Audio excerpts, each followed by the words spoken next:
My name is Samantha Licata. I'm Amanda Tola. My name is Priya Sridhar. My name is Alex Suval. My name is Steve Butterman. My name is Tracy Ardrin. My name is Errol Peñaranda. My name is Robert Huff. My name is Andrea Shanti Venkatesan. My name is Joe Altier. My name is Jonathan Fry. And I'm here to tell you that it gets better.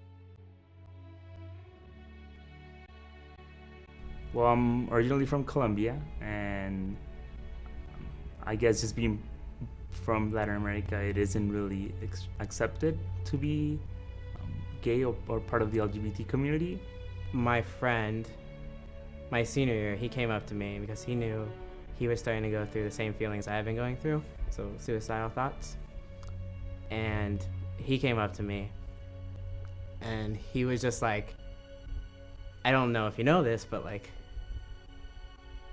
I really need someone in my life, and you're not gonna appreciate why. And I was just like, why? I mean, I understand with that. I just went through that the past couple of years. He was like, because I'm gay. At some point, I did have to talk to my mom about it because she found out about what was going on, and I mean, that was really devastating for her, to the point that she even might have said that she'd rather have me be dead than even be gay or like someone from the same sex. The past couple of years, I've become friends with a lot of people in the LGBT community, and that's what I hear. I don't hear them talking about like the adversity or like the physical violence or stuff like that. What gets to me the most is that expression of feeling alone, of feeling like they're the only ones in the room, even when they're surrounded by people. It was sophomore year of high school, and I told a lot of my friends at my Sweet 16 birthday party, and we were sitting outside eating cake, drinking soda, and I told this one girl, her name was Nicole, and she looked at me like I was a leper, and immediately I felt like a pariah. And from that day on, we were no longer friends. One of the biggest issues that I've had was accepting it in myself. When I first came out to my parents, I thought they were going to totally disown me and leave me out on the street. Just the backgrounds of my parents. My dad is a Marine. He was a football coach for years.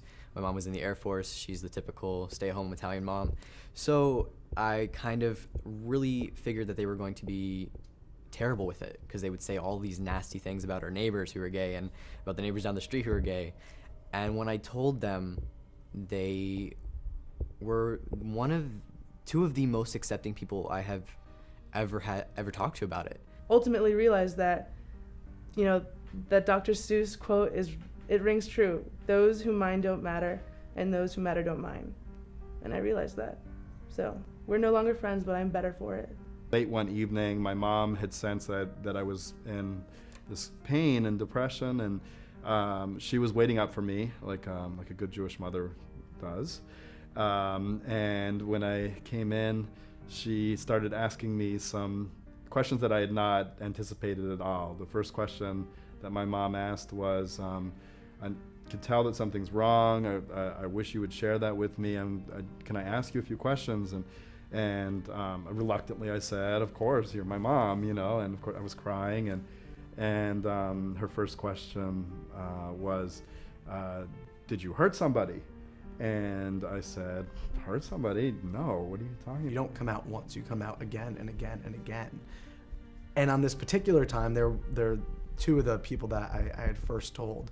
And I distinctly remember driving home from work, and in my car, I'm gripping the steering wheel really tight, and I'm sort of telling to myself over and over again, like, I'm gay, I'm gay, I'm gay, just like getting those words out and sort of pumping myself up in a sense. And finally, I get home and I sit down to dinner with my roommates, and I look at them and I was like, there's something that I need to tell you guys. And immediately one of my roommates looks at me and goes, is this about the dog? We're not getting a dog. And then her second question was even more extreme. She said, did you kill somebody? And I said, no, I didn't kill anybody. And I think she also asked me if I had robbed a bank or something. So they were all, of course, negative answers. And then the next question was, do you love somebody? Are you in love with somebody? And of course, the tears and the pain and everything sort of coming out. And I was like, no, this isn't about the dog. I'm okay with that. And I said, I'm gay. And they both looked at me and they said, Okay, that's cool.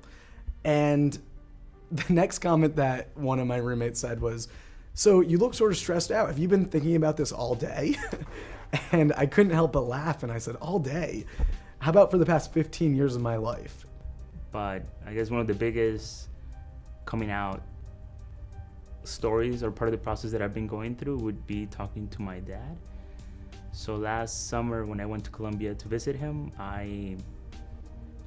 during my last day before coming back to the US, I waited the whole 3 weeks that I was with him to even bring it up. I always told him I wanted to speak with him about something, but I didn't until that last day.